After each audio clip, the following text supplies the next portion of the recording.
죄인인가? 누가 죄인인가라는 제목으로 함께 말씀을 나누겠습니다.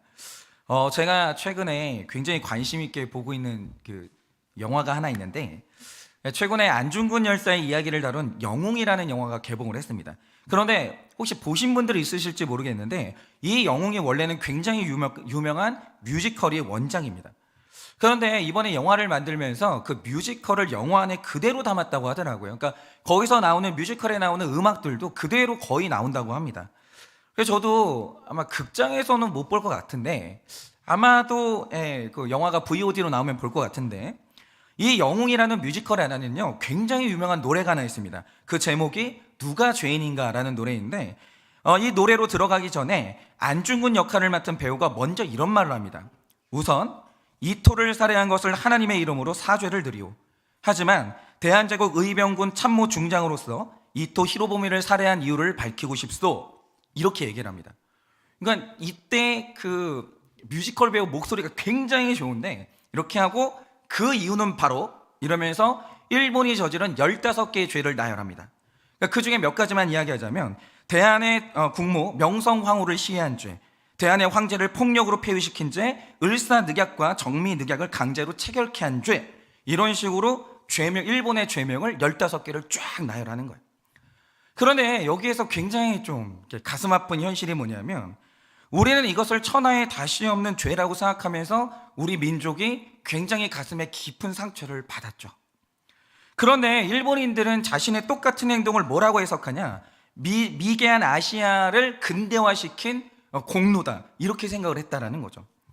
그러니까 지금 현대에 들어와서 이 제국이라는 것, 이 자체가 이미 침략의 개념을 담고 있기 때문에 이걸 정당하다고 하는 역사학자는 거의 없는 것 같아요. 어쨌든 간에 그러나 일본 사람들은 특별히 우익들은 이 가슴에 자신의 과거에 대한 굉장한 자부심을 가지고 있는 것 같아요.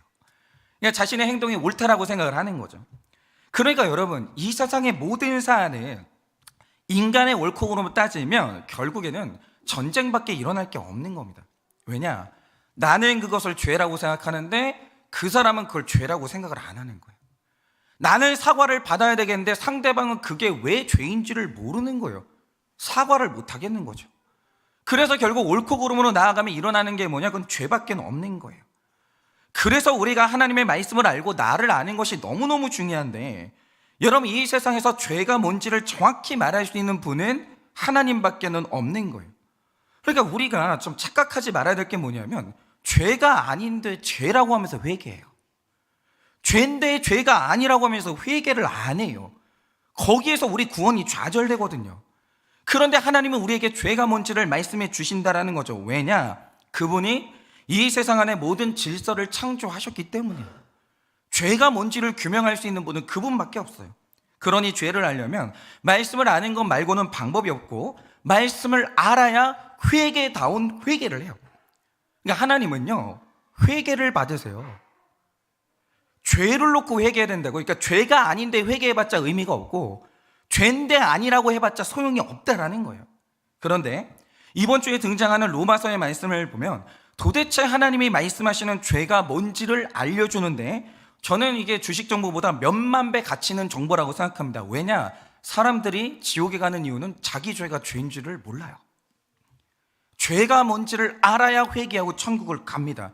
이것은 로마서에서 굉장히 중요한 이 말씀인데, 이것들을 차례차례대로 하나하나 받아들이지 않고 그 다음으로 나아갈 수 없어요. 로마서는요, 순서가 있고 굉장히 조직적입니다. 사도 바울이 구원론을 쫙 펼쳐놓으면서 순서를 이렇게 정한 이유가 있어요. 죄인인 줄 알고, 죄인 줄 알고, 죄가 뭔지를 알아야 그 다음에 구원론으로 나가는 거예요. 여길 통과하지 못하면 구원론으로 못 나가요. 그래서 오늘은 죄가 무엇이며 누가 죄인인지, 오늘 우리가 그것을 좀 묵상하고자 합니다. 첫째로, 내 멋대로 사는 것이 죄입니다. 24절입니다. 그러므로 하나님께서 그들의 마음의 정욕대로 더러움에 내버려 두사 그들의 몸을 서로 욕되게 하셨으니 라고 합니다. 오늘 말씀에서 정욕대로 산다라는 말은, 인간은 원래 정욕대로 사는 존재가 아니에요. 사람은 그 위에 도덕도 있고 사랑도 있고 도리도 있고 예절도 있고, 여러분, 정욕만 있는 것은 사실은 짐승이죠. 인간은 하나님께서 정욕도 주셨지만 그것을 컨트롤할 수 있는 인간만의 아주 고유한 영적인 무엇을 남겨놓으셨어요. 그런데 인간이 그 모든 것을 걷어내고 정욕대로 산다는 말은 뭐냐면, 하나님의 형상을 부여받은 인간이 인간으로서 이 존엄성을 완전히 무너졌다라는 거예요. 그런데 오늘 말씀을 보면 하나님이 그걸 그냥 두신다라는 거예요. 그러면 왜 그대로 두실까요? 25절입니다. 이는 그들이 하나님의 진리를 거짓 것으로 바꾸어 피조물을 조물주보다 더 경배하고 섬김이라. 주는 영원히 찬송할 이시로다. 아멘이라고 합니다. 하나님이 사람을 버리실 때 그 근본적인 이유가 뭐냐면, 나를 창조하신 나의 주인 하나님을 버리고 나보다 못한, 그러니까 하나님보다 못하면 상관이 없을 수도 있어요. 나보다 못한 썩어질 것을 경배하니까 하나님이 그래서 그를 버리시는 거예요. 그러면 우리가 썩어질 것을 섬긴다는 말의 뜻이 뭐겠습니까? 우리가 섬기는 것의 첫 번째가, 우린 다 그래요. 우리는 내가 섬기는 사람 우상이 있어요. 특히 현대사회에는 연예인, 스포츠 선수 등등 소위 스타를 우상으로 삼는 사람들이 굉장히 많아요. 그리고 요즘에 유튜브가 발달한 이 시대에는 평범한 사람들도 이제는 자기 채널을 가져요. 그전에는 언로가 없었거든요. 하고 싶은 말이 있는데 할 데가 없는 거예요. 그런데 이제는요, 사람들이 다 자기 채널을 가질 수 있게 되면서 내가 하고 싶은 말을 전 세계적으로 말할 수 있는 이 채널이 생겼다라는 거죠. 그래서 이제 평범한 사람들도 스타가 되면서 수많은 우상들이 생겨나고 있습니다. 그런데 제가 사람을 우상이라고 말하는 이유가 있어요. 여러분, 우리가 얼마나 그들을 숭배하냐면, 내가 좋아하는 연예인이 자살한다? 그 즉시로 자살률이 치솟고, 내가 좋아하는 연예인이 이 죄를 짓는다? 그 다음부터 이제 그건 죄가 안 돼요. 그건 일종의 유행이 됩니다. 하나님이 사람을 끌고 가는 것이 아니라 스타가 사람을 끌고 가기 시작해요. 그가 죽으니 나도 따라 죽고, 그가 죄를 지니 나도 죄를 져요. 이게 진짜 요즘에는 문제 같은데, 이 중년의 어른들, 그러니까 청소년들이 이 연예인에 빠지면 귀엽죠. 중년의 어른들이 연예인에 한번 빠지잖아요. 지갑을 열기 시작해요. 그리고 집안에 아이들이며 배우자며 다 놔두고 전국 팔도를 그 연예인을 따라서 오빠 하면서 머리에 있잖아요, 빛나는 뭔가를 쓰고 계속 따라다니는 거예요. 그리고 한번 빠지면요, 너 없이는 못 산다라고 하면서 부모, 형제, 자매도 버리고 하나님도 버리는 게 사람입니다. 이 사람이요, 거기까지 들어가요. 좋아하는 데서 못 그쳐요. 사람은요, 깊이 들어가요. 그런데 이게 신앙이 아니고 뭐냐 이거죠. 그런데 이것뿐만이 아닙니다. 인간에게 있어서 종교는 본능이에요. 분명합니다. 사람은 종교가 본능이에요. 그래서 내가 하나님을 만나지 않으면 반드시 그 자리에 내가 숭배하고 의지하고 섬기는 뭐가 대체가 돼요. 그러니까 사람이 돈에 빠지고 쾌락에 빠지고 적당히 즐겨야 될 골프와 낚시와 캠핑에 열광하면서 스스로를 계속 소모시키는 사람들이 많은데 파괴적으로 소모시켜요. 사람이 뭔가에 빠지잖아요. 절제가 안 됩니다. 커피에 한번 빠지잖아요. 역류성 식도염이 올라올 때까지 마셔요. 그러니까 나를 파괴해요. 사람이요, 숭배를 하잖아요. 절제가 안 돼요. 한번 사람이 차에 빠지잖아요. 그 집안 거덜납니다. 취미로 안 끝나는 거예요. 내가 그걸 정복하고 다스려야 되는데 인간은 필경 그 밑으로 들어가고야 말아요. 더욱이 요즘에는 이제 고양이, 강아지 등등 이제 반려동물들을 많이 키우는데, 제가 실제로 어떤 분을 보니까 애완견한테 한 끼에 21만 원짜리 밥을 먹여요. 한 끼가 21만 원이라고요. 그게 다 유기농이에요. 근데 옆에서 남편은 스팸 먹고 있는 거예요. 사람도 그걸 못 먹어요. 여러분, 이 정도 되잖아요. 이건 그냥 숭배예요. 숭배. 제가 어저께 진짜 오랜만에 놀면 뭐하니를 봤거든요. 1년 만에 본 것 같은데, 막 연예인들이 그 강릉을 달려가가지고 해 뜨는 걸 보는 거예요. 이상하죠? 해가 뜨면 즐기면 될 거 아니에요. 해가 뜨는데 갑자기 울어요. 거기서 갑자기 소원을 빌어 그러면서 진짜 이렇게 하고 진짜 소원을 간절히 비는 거예요. 태양 입장에서는 얼마나 황당해요. 하나님 뜨라가지고 떴는데 갑자기 기도를 하는 거예요, 사람들이. 왜 나한테? 사람이 이래. 아니, 왜 태양한테 기도하냐고요. 태양이 뭔데? 여러분, 우리가 태양하고 대화를 해본 적이 있습니까? 태양은요, 질서 아래 통제받는 존재예요. 태양이 자율적으로 스스로 움직여 본 적이 없다고요. 아니, 태양이 뭔데 태양한테 소원을 비냐고요. 우리는 이상해요. 그러니까 우리가 나보다 못한 피조물 위에 나를 놓는 거예요. 이게 사람이에요. 하나님을 숭배하지 않잖아요. 반드시 다른 이상한 거 숭배해요. 성경은 분명히 말하길, 그래서 하나님 외에 다른 것을 섬기는 것은 죄라고 하시는 거예요. 내 멋대로 살기 시작하면 내 멋대로 되는 것이 아니라 그 위에 하나님 아닌 다른 것이 올라가는 거예요. 그래서 내 멋대로 사는 것이 죄라는 거죠. 적용 질문 드립니다. 자녀 우상, 배우자 우상, 외모 우상, 부동산 우상을 섬기느라고 하나님과 멀어진 것을 깨닫습니까? 자녀 우상, 배우자 우상, 외모 우상, 부동산 우상을 섬기느라고 하나님과 멀어진 것을 깨달으십니까? 여러분은 어떤 우상이 있으신가요? 둘째로 정욕대로 사는 것이 죄입니다. 24절입니다. 그러므로 하나님께서 그들의 마음의 정욕대로 더러움에 내버려 두사 그들의 몸을 서로 욕되게 하셨으니 라고 합니다.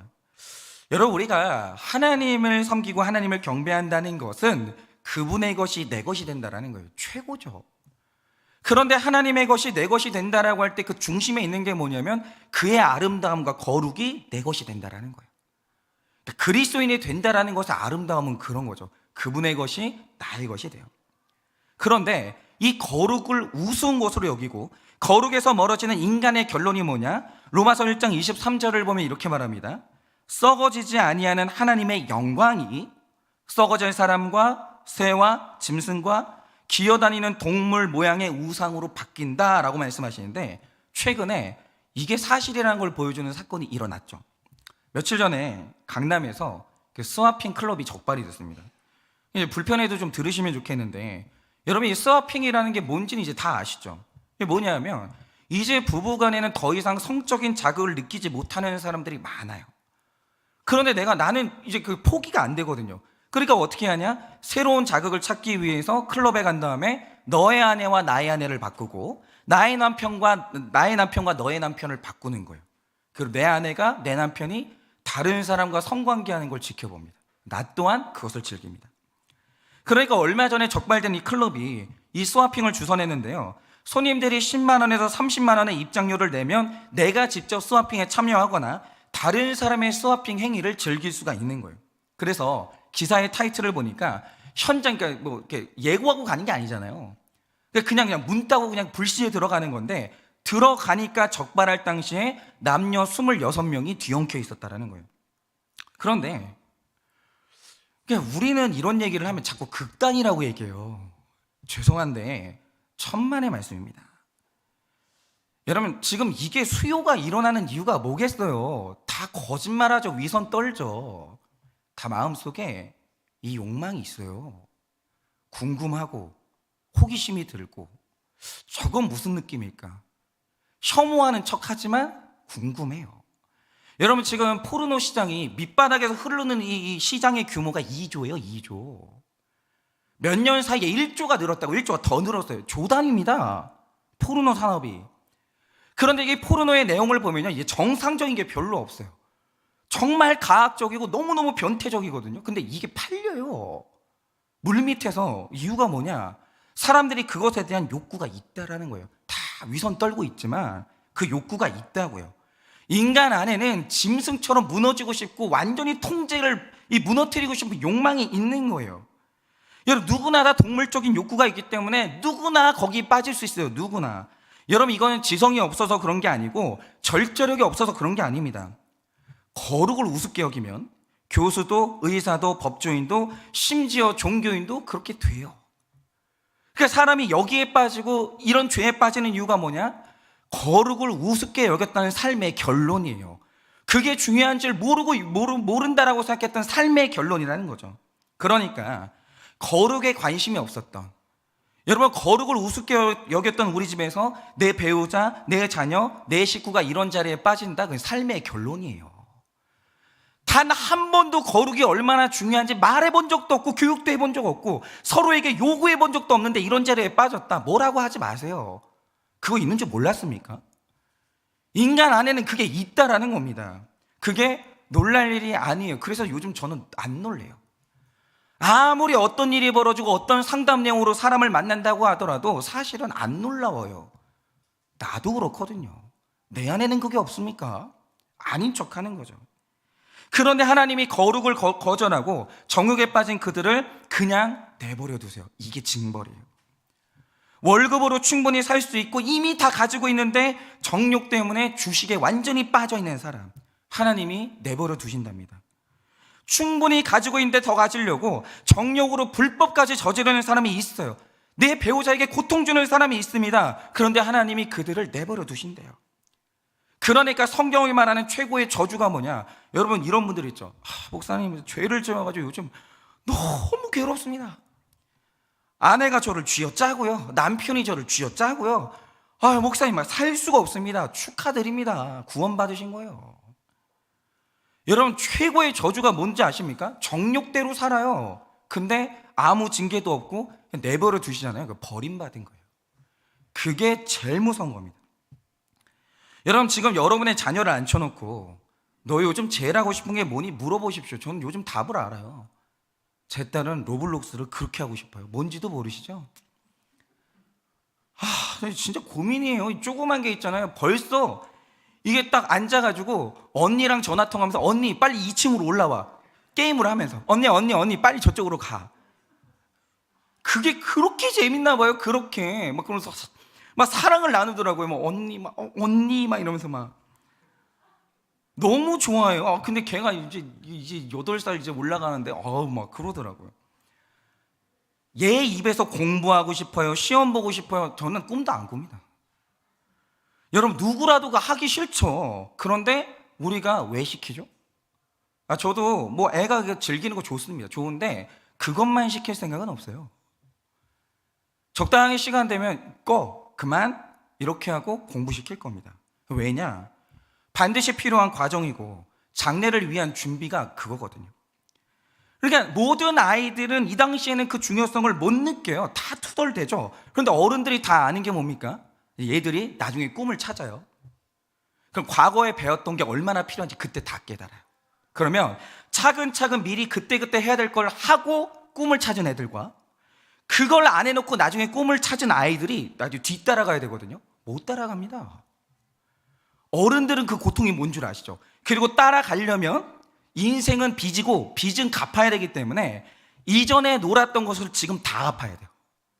그러니까 얘네들은 8시간을 자고 공부를 따라가고 있다면 얘는 잠 못 자요. 그걸 따라가려면. 왜냐하면 그동안 쌓였던 빚이 어마어마하거든요. 부모는 그게 싫은 거예요. 애들한테 우리가 왜 공부를 시킵니까?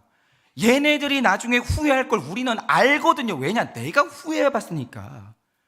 얘들한테는 그걸 느끼게 하고 싶지가 않은 거예요. 그렇기 때문에 억지로라도 지금 먼저 공부를 시키고 가르치는 것이 우리 인생이죠. 여러분 마찬가지로 예배드리고 큐티하고 기도하고 성경 읽는 거 그거 좋아하는 사람 누가 있습니까? 저도 싫습니다. 만약에 저한테 자유시간을 하루 주잖아요. 하루 종일 유튜브 볼 자신 있어요. 진짜. 하루 종일. 누가 그거를 저절로 해요? 하고 싶은 사람 누가 있어요? 규칙적이고 지속적인 큐티한 기도는요, 스스로의 정욕을 다스리는 영적 싸움이에요. 근데 이 싸움을 왜 합니까? 하나님이 알죠. 이거 안 하고 정욕대로 멋대로 살다가 심판대 앞에 서는 날 피눈물 쏟을 걸 아시기 때문에. 그러니까 하나님이 정욕대로 사는 사람을 내버려 두지를 않으시는 거예요. 그러면서 그러므로 이 땅에서 받는 사람의 궁극적인 심판이 뭐냐? 정욕대로 사는데 내버려 두시는 거예요. 그겁니다. 목사가 정욕대로 사는데 그걸 뭐라고 말해줄 수 있는 옆에 이 동역자가 없다, 성도가 없다고 심판받은 거예요.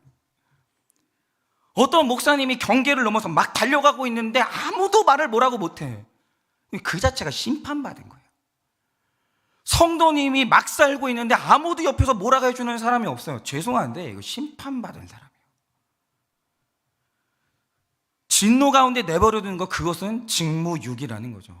그러므로 내 멋대로 살 수 있는 것, 그것만한 죄는 없는 겁니다.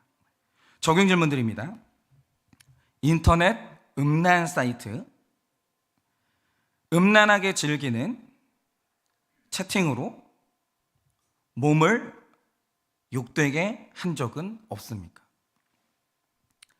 인터넷 음란 사이트, 음란하게 즐기는 채팅으로 몸을 욕되게 한 적은 없습니까? 뭐 젊은이들이 클럽 안 가는 거는 뭐 당연한데 혹시 우리 중에 호박 나이트 가시는 분 없으시죠? 거기가 더 심하더라고요. 호박은 안 됩니다. 철야를 나오세요, 나이트에. 욕설과 음담 패설, 술, 담배로 자신을 더러움에 방치하고 있지는 않습니까? 욕설과 음담 패설, 술, 담배로 자신을 더러움에 방치하고 있지는 않습니까? 끊으려는 의지조차 없기 때문에 하나님이 그대로 두시는 것이 무서운 경고임을 알고 있으십니까? 끊으려는 의지조차 없기 때문에 하나님이 그대로 두시는 것이 무서운 경고임을 알고 있으십니까? 셋째로, 부끄러운 욕심대로 사는 것이 죄입니다. 26절, 27절입니다. 이 때문에 하나님께서 그들을 부끄러운 욕심에 내버려 두셨으니 곧 그들의 여자들도 순리대로 쓸 것을 바꾸어 영리로 쓰며 그와 같이 남자들도 순리대로 여자 쓰기를 버리고 서로 향하여 음욕이 부릴 듯하며 남자가 남자와 더불어 부끄러운 일을 행하여 그들의 그릇됨에 상당한 보응을 그들 자신이 받았느니라 라고 하십니다. 그러니까 러시아의 대문호죠. 도스토예프스키는 말하기에 만일 사람이 하나님이 존재하지 않는다고 확신한다면 못할 일이 없다라고 했어요. 더 나아가서 자신이 신이라고 생각하면 자기 만족을 위해서 못할 짓이 없다라고 했습니다. 저는 100% 동감합니다. 그래서 26절부터 딱 보시면 이제 21가지의 죄의 종목이 쫙 나오죠. 그런데 그 위에 가장 위에, 그리고 가장 먼저 자세하게 언급하는 게 뭐냐? 이 성적인 죄를 언급합니다. 바울은 단순히 성적인 범죄를 하나의 죄, 많은 죄 중에 하나로 언급하지 않고 순리를 영리로 바꾸어 썼다라고 하면서 지적하는 죄가 있어요. 근데 이게 바로 동성애에 대한 죄예요. 그러니까 이런 거죠. 신체의 구조로 보나 남녀의 결합으로만 생명이 태어나는 생태학의 구조로 보다 뭐 그렇다면서요. 뭐 진화학자들이 말하는 게 그거라면서요. 뭐 이기적 유전자가 그거 말하는 거잖아요. 인간의 목적은 종족을 번식하는 거, 뭐 자신의 뭐 유전자를 남기는 거, 그게 이유라면서요. 그런데 여러분, 그렇게 할 수 있는 유일한 방법이 뭡니까? 딱 하나밖에 없어요. 그냥 남녀의 결합이에요. 자연 생태계 여러분, 그냥 그건 순리예요. 그런데 사람의 쾌락을 최우선순위에 놓고 그것이 우상이 되면 바로 거기에서 동성애라는 영리가 발생하기 시작해요. 그러니까 이런 거죠. 둘이 만나서 하나가 되는 신비는요, 남녀의 결합밖에 없어요. 그 외에 다른 신비는 없습니다. 그런데 하나가 돼야 생명이 태어나거든요. 그러니까 하나가 된다라는 말은 단순히 추상적인 의미가 아니에요. 하나가 됐을 때만 거기서 또 다른 사람이 태어나요. 그래서 이 가정의 신비라는 것은요, 순리대로 사는 사람만 받는 복 중의 복이에요. 순리대로 살잖아요. 받는 복이 있어요. 고유한 복이. 그래서 성은 단순한 즐거움이나 재미가 아니라 복의 통로예요. 내 아이를 품에 안아보고 이 아이를 길러본 사람은 이 복이 얼마나 소중한 줄 알죠. 그런데 오늘도 죄인인 인간은 성에 있어서 영적인 요소를 싹 빼요. 그럴 수가 없거든요. 성에서 영적인 요소를 뺄 수가 없어요. 왜냐? 성이 타락하잖아요. 가정 파괴돼요. 성에는 영적인 요소가 있는 거예요. 그런데 오직 자기 만족을 위해 성을 악용하고 있어요. 그냥 도구로 이용한다는 거죠. 여러분, 그래서 사탄은요, 지금도 가정 깨는 아주 쉬운 방법이 있어요. 성적으로 공격하면 돼요. 쉽게 깨집니다. 가정 되게 쉽게 깨집니다. 여러분, 가장 아름다운 것을 가장 부끄럽고 더러운 것으로 만들어서 가정을 파괴하는 것이 사탄의 전략이에요. 그래서 성이 타락하면 반드시 보응이 따라와요. 보응이. 그래서 창세기부터 계시록까지 성경에서도 성적 범죄가 끊이지를 않습니다. 그런데 생각을 해보세요. 왜 우리 삶에서 성적 범죄, 성적 방종이 왜 일어날까요? 어떤 사람들은 말하길, 기독교가 성을 말하면서 자꾸 절제를 말하고 제한을 말하니까, 그러면서 뭐 중세시대 예를 들면서 교회가 자꾸 성을 제한하니까 성적으로 타락했다 이러는데 새빨간 거짓말이에요. 그럼 제가 하나 여쭤볼게요. 이 시대에 성은 완전히 풀렸잖아요. 그러니까 몇몇 젊은이들을 보면 나는 혼전 순결을 말해. 그러면 이제 이제 논리잖아요. 이제 성적으로 완전히 풀렸어요. 사람들이 자유를 누립니다. 완전히. 그러면 이제 여러분, 성적 타락이 없어집니까? 이상하죠? 지금은 성이 완전히 제한이 풀려버리고 사람들이 성을 남발해요. 근데 이상한 게 뭐냐면 이전에 없던 성적인 형태가 자꾸 나타나요. 스와핑, 혼음, 변태 성욕 등등 계속해서 사람들이 더 자극적으로 나아가요. 근데 왜냐? 사람들이 자꾸 왜 새로운 자극으로 나간 이유가 뭐겠습니까? 성적 즐거움을 남발하잖아요. 성적 쾌락이 무뎌져요. 그러니까 이게 함정인 걸 모르는 거예요. 그런데 여기에서 이 쾌락을 다시 회복하는 방법이 있는데 그게 뭡니까? 절제밖에 없어요. 만약에 여러분이 하루에 진짜 좋아하는 음식을 6끼를 드신다고 생각해 보세요. 군만두를 10년 드신다고 생각해 보세요. 처음에는 좋죠. 이런 행복이 어디 있나. 근데 나중에 그걸 계속 먹잖아요. 이상하죠. 맛이 무뎌지다가 그 음식 냄새만 맡아도 역겨움이 올라와요. 여러분, 식욕의 쾌락이 얼마나 즐겁습니까? 근데 그것도 남발하잖아요. 무뎌지다 못해 역겨워져요. 거부감이 일어나요. 그런데 다시 식욕을 회복하는 방법이 뭡니까? 딱 하나예요. 절제하면 됩니다. 한 3일 굶겨 놓잖아요. 고기도 필요 없어요. 그냥 맨밥에다가 물 말아가지고 김치만 줘도요, 진짜 그냥 후루룩 마셔버립니다. 그런데 성이 그래요. 여러분, 왜 하나님이 성에 있어서 절제를 말하고 경계를 말하겠습니까? 그 안에서 진짜 쾌락이 있거든요. 그러니까 바울이 말하는 이 동성애가 뭐냐? 그 절제가 무뎌지면서, 이게 절제가 무너지면서 무뎌지는 거예요. 그러니까 정상적인 이 관계에서는 무뎌지는 거예요. 자극의 욕심을 내보십시오. 이제 만족이 안 돼요. 다른 데로 나가야 되는 거예요. 여러분, 그러듯이 여러분, 성적인 방종의 끝판은 로마 제국이었거든요. 근데 여러분, 로마 황제 15명 중에 14명이 동성애자였어요. 여러분, 그러면 유전학적으로 이게 이렇게 타고난 비율이 이럴 수 있습니까? 아니죠. 로마 황제 15명 중에 14명이 동성애자인 이유가 뭐겠습니까? 성을 너무 즐기다가 이제 무뎌지는 거예요. 또 다른 자극을 위해서 성적 새로운 실험으로 나아가는 거예요. 여러분, 로마의 철학자들이 이 황제를 신격화하는 작업을 했는데, 여러분, 그들 중에서 동성애가 그렇게 많았다는 겁니다. 그런데 여러분 보세요. 왜 이렇게 성경이 자꾸 성적인 탐욕, 부끄러운 정욕, 이것을 왜 자꾸 경고하겠습니까? 빨간 신호를 넘잖아요. 질서를 넘으면 사고 나요. 그렇지 않겠습니까? 마찬가지로 질서와 경계를 넘을 때, 특별히 성의 영역에서 질서와 경계를 넘으면 반드시 보응이 와요. 처절한 보응이 와요. 이건 하나님이 그 사람이 미워서 벌을 주는 게 아니라 그냥 질서예요. 예를 들어서 이게 진짜 신기한데요. 흔히 이제 혈통이 좋은 말을 시술말이라고 하거든요. 이 말은 밥 먹고 짝짓기 하는 게 일인데, 이 승마협회에서 이 시술말은요, 억대가 넘어가요.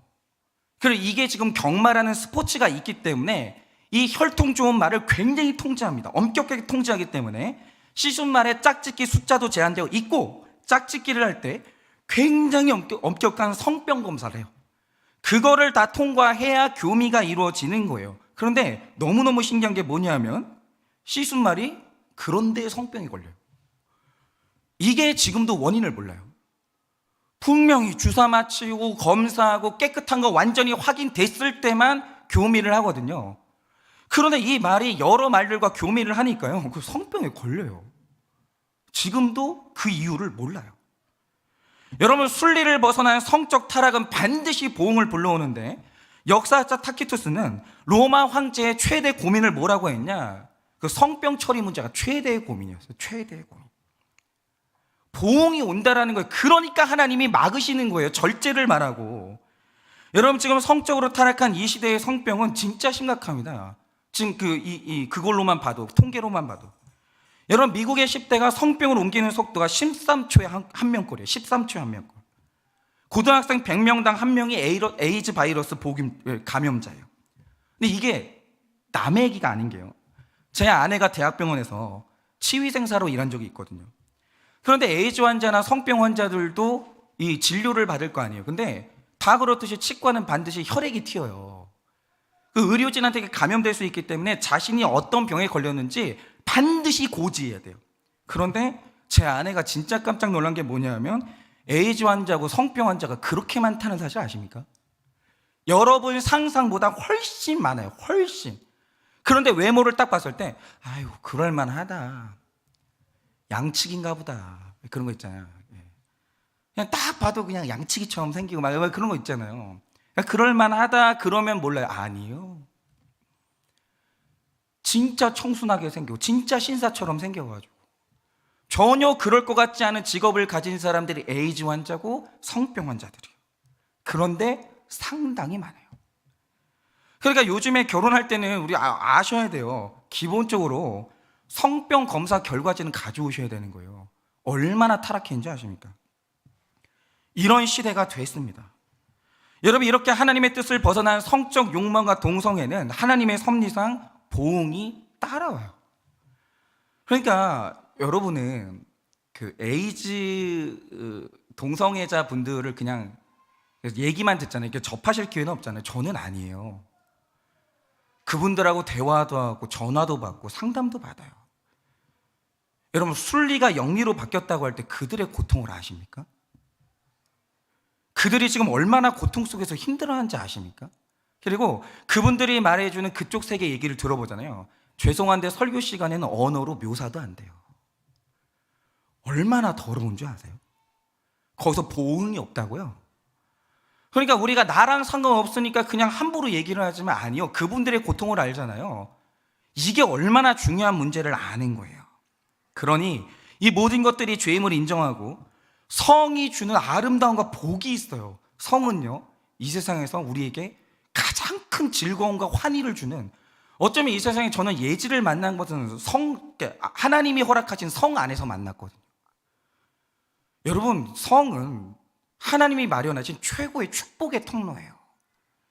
그런데 그 경계를 넘어가서 정욕대로 살면 그것이 재앙이 된다는 거죠. 우리가 진정한 복을 누리기 위해서 살피고 경계해야 됩니다. 적용 질문 드립니다. 나는 어떤 부끄러운 욕심을 갖고 있습니까? 나는 어떤 부끄러운 욕심을 갖고 있습니까? 성에 대해 성경적인 질서와 경계를 지키고 있습니까? 성에 대해 성경적인 질서와 경계를 지키고 있습니까? 동성애가 죄인 것을 인정하십니까? 그런데 우리 교회에서는 분명히 말씀드립니다. 동성애자를 혐오하시면 안 돼요. 우리는 언제나 그 행위, 동성애라는 그 행위에 대해서 우리가 말하는 거지, 동성애자는 만약에 온다고 하면 품습니다. 함께 목장을 할 것이고 그분들이 그 문제를 해결할 수 있도록 우리 교회는 도울 거예요. 그러나 죄가 죄인 것은 인정해야 된다는 거죠. 마지막 넷째로 실성한 채로 사는 것이 죄입니다. 28절입니다. 또한 그들이 마음에 하나님 두기를 싫어하며 하나님께서 그들을 그 상실한 마음대로 내버려 두사 합당하지 못한 일을 하게 하셨으니 라고 합니다. 여러분, 오늘 말씀에 나오는 상실한 마음은 딱 이렇게 말씀드릴게요. 실성한 마음을 말하는 거예요. 그러니까 이걸 예로 들면 자판기에 100원짜리 동전을 넣어야 음료수가 나온다라고 하죠. 그건 상실한 동전이 아니에요. 쓸모 있는 동전, 의미 있는 동전이 되는 거죠. 그런데 갑자기 100원짜리만 들어가는 자판기가 앞에 있는데 내 손에는 500원짜리 커다란 동전만 있는 거예요. 그 동전이 아무리 볼만해도, 아무리 값어치가 커도 그것은 쓸 수가 없는 상실한 동전이에요. 마찬가지로 상실한 마음은 쓸 수가 없는 마음, 즉 미쳐버린 마음을 뜻해요. 그런데 사람이 실성하면, 정신이 나가면 이 밑에 있는 21가지 죄로 이어지게 되는 거예요. 그래서 29절에서 31절에 이렇게 기록되어 있습니다. 한번 잘 보세요. 그 모든 불의, 추악, 탐욕, 악의가 가득한 자요, 시기살인, 분쟁, 사기, 악독이 가득한 자요, 수근수근한 자요, 비방하는 자요, 하나님께서 미워하시는 자요, 능욕하는 자요, 교만한 자요, 자랑하는 자요, 악을 도모하는 자요, 부모를 거역하는 자요, 이럽니다. 그리고 우매한 자요, 배약하는 자요, 무정한 자요, 무자비한 자라, 이렇게 말씀하시죠. 그러니까 사람의 마음이 상실, 다시 말해 실성해버리면 그때부터 21가지 죄를 죄인 줄 모르고 죄라고 인정하지 않고 짓게 돼요. 그러면 여기서 중요한 건 이거죠. 그러면 실성한 마음의 본질이 뭐냐? 제가 이렇게 말씀드릴게요. 우리 중에는 지금 완전히 나라는 감옥에 갇혀버린 분들이 계세요. 여기서 못 빠져나오는 분들이 계세요. 그리고 제가 개인적으로 생각하길 내가 만들어내는 감옥 중에 가장 무서운 감옥이 뭐냐라고 하면 자기 연민의 감옥이에요. 이거만큼 무서운 감옥은 없어요. 그러면 자기 연민의 감옥이 왜 무서운가? 예를 들어서 저는 인생의 44년의 인생 중에서 38년을 아버지를 증오하고 살았어요. 속으로 아버지를요 얼마나 많이 죽이고 살았는지 모릅니다. 저는 살인자예요. 근데 내가 남을 살인했냐? 그게 아니라 저는 제 아버지를 끝도 없이 살인했습니다. 그러니까 이 21가지 죄 중에 부모를 거역하는 자가 바로 저인데, 중요한 사실이 뭐냐? 제가 분명히 성경에도 나와 있고 신학을 했으니까 이런 죄가 있다는 걸 알 거 아니에요. 근데 이 죄를 지으면서 이게 제가 이렇게 생각했어요. 다른 사람은 죄지, 나는 이 죄를 짓는데 나는 죄가 아니고 하나님도 나에게 이것만큼은 죄를 물을 수 없다라고 생각했어요. 왜냐? 내가 이렇게 가난한 아버지를 만나서 내가 얼마나 고통받았고 내가 얼마나 힘들게 살았는데, 내가 내 아버지를 만나고 하나님을 만나는 바람에 내가 얼마나 손해를 보고 피해를 입고 살았는데 감히 하나님이 나한테 이런 부모를 사랑하라고 요구를 해? 죄가 있다면 이런 부모를 나에게 준 하나님이 잘못한 거지, 이러면서 아버지를 마음껏 미워하고 살았습니다. 아니, 부모가 부모 노릇을 해야 부모인 거지, 감히 어디서 나한테 부모의 대접을 바라나. 정말 제가 아주 당당하게 죄를 지었습니다. 그러니까 지금 우리 중에서 내가 제일 불쌍하고 내가 제일 힘들고 나는 피해자고 나 빼고 다른 사람들은 다 잘 살아. 하나님 완전 불공평한 거예요. 다른 사람한테 저런 부모 저런 환경 줘놓고 나한테만 이런 식으로 해? 하나님의 공평하심을 인정할 수도 없고, 그래서 마음껏 미워하고 마음껏 원망하고 마음껏 혈기 내시는 분들이 있어요. 마음껏. 그러니까 죄라고 말해도 아니 나는 죄 아니야. 아니 하나님이 나한테 좋은 환경을 줬어봐 내가 왜 이 죄를 짓겠어? 아니 좋은 부모를 줬어봐 내가 왜 부모를 미워해? 아니 남편을 저딴 걸 만나게 해놓고 아내를 저딴 거를 만나게 해놓고 아니 날도로 나 가정을 지키라고? 이혼이 죄라고? 말도 안 되는 소리 좀 하지 말라고. 그러면서 마음껏 죄를 짓고 죄인 걸 인정도 안 하고 혈기를 내는 분들이 있어요. 그게 실성한 마음이에요. 그런데 어느 날 하나님이 저를 사랑하사 하나님이 어느 날 저를 자기 연민의 감옥에서 꺼내셨어요. 근데 신기한 게 뭐냐면 내가 내 연민의 감옥에서 빠져나오던 그날 갑자기 주변 사람들 인생이 보기 시작하는 거예요. 우리 아버지가 얼마나 외롭고 힘들게 살았는지, 우리 어머니가 나 때문에 얼마나 많은 것을 포기했는지. 그래서 제가 말씀드렸잖아요. 뭐 어떤 분들한테도 이게 뭐 이렇게 사치일 수도 있겠지만 어느 날 정신 차리고 딱 보니까 우리 엄마 몸에 금부치가 하나도 없는 거예요. 최소한 사람이 살다 보면 그냥 금반지 있잖아요. 그 흔한 금반지를 하나 낄 수 있잖아요. 근데 성도님들이 사치한다고 할까봐 몸에 금부치가 하나도 없는 거예요. 살다 보면 사람이 중년쯤 되면 명품백 하나 들 수 있잖아요. 그것도 흉이 될까봐 그것도 하나도 없는 거예요. 맨날 자꾸 떨어지는 어떤 그런 거, 맨날 싼 거, 할인하는 거. 우리 어머니 물건 다 그런 거밖에 없는 거예요. 우리 아버지는 맨날 고생하고 있는 거예요. 아껴야 되는데 맨날 아껴야 되는데. 그래서 그 추운 겨울날 있잖아요. 그러니까 털 양말 신고 있죠. 벌벌벌 떨면서 있죠. 손 이제 얼면은 이렇게 불어가면서 설교 준비하고 있는 거예요.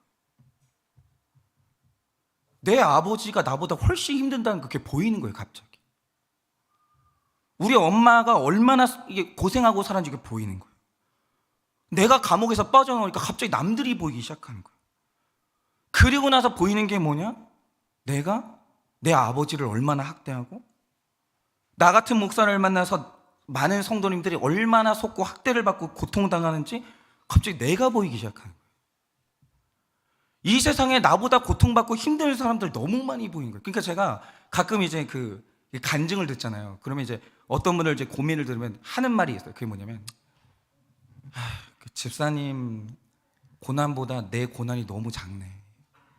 말을 못 하겠어요. 내가 세상에서 제일 고생한다고요? 실성한 거예요. 안 그러거든요. 안 그러거든요. 그럴 수가 없거든요. 실성한 거예요. 근데 제가 그러고 실성하고 산 거예요. 내가 제일 불쌍한 거예요. 내 제일 불쌍한 거.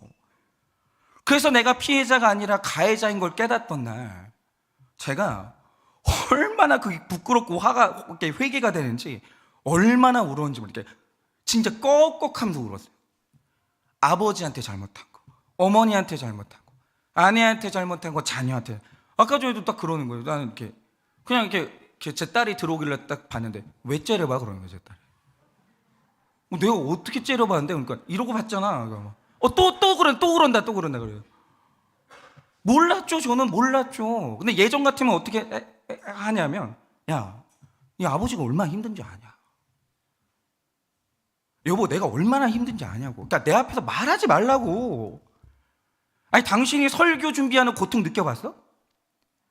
아니, 당신이 남의 고통을 감당하는 그 고통 느껴봤어? 아니, 당신은 집에서 침대에서 편하게 자잖아. 난 간이 침대에서 자, 아침마다. 말하지 마, 힘들다고. 어떠세요? 들어보니까 실성했죠? 그죠? 실성했죠? 그죠? 네. 왜 본인이 그렇단 걸 모르시냐고요. 나만 힘들고 내가 제일 고생하고 나는 너무 불쌍한 사람, 나는 피해자고, 나 빼고 다른 사람들은 다 잘 살고 있는데 하나님이 나한테만 내 인생 완전히 엉망으로 만들어 놓고, 그게 실성한 거예요. 정말. 그런데 정말 신기한 게 뭐냐, 제가 지금까지 그렇게 나라는 감옥에 갇혀서 살 때 제가 느꼈던 제일 큰 고통이 뭐냐면, 이상하게 마음속에 안 그러려고 하거든요. 혈기의 불이 왜 안 꺼지는지 모르겠는 거예요. 여기서 계속 뭐가 타고 있어요. 그러니까 누가 조금만 나를 비난하거나 건드리면 그 사람을 미워하게 되는데, 이상한 게 뭐냐면 내가 목사잖아요. 원한이 안 없어지는 거예요. 한번 걸리잖아요. 안 없어져요.